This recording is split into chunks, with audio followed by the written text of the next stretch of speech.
అల్లు అర్జున్ నటించిన 'Pushpa 2' cinema theatres లో release అయి దూసుకుపోతోంది.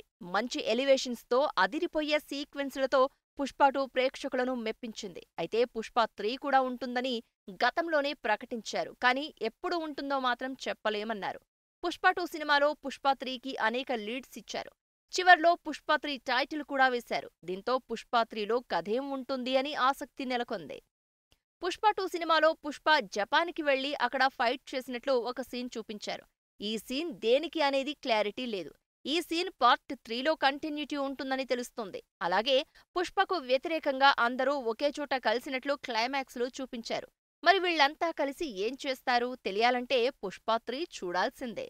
పుష్ప భార్య శ్రీవల్లి ప్రెగ్నెంట్ అని చూపించారు. కాబట్టి బుల్లి పుష్ప పుట్టాలి. అది కూడా పార్ట్ 3లోనే.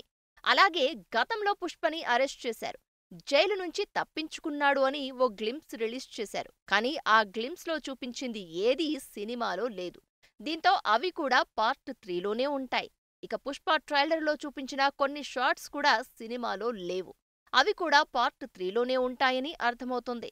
'పుష్ప 2' క్లైమాక్స్‌లో ఓ కొత్త విలన్ వచ్చినట్లు చూపించారు. కానీ ఫేస్ చూపించలేదు. దీంతో ఆ కొత్త విలన్ ఎవరో తెలియాలి.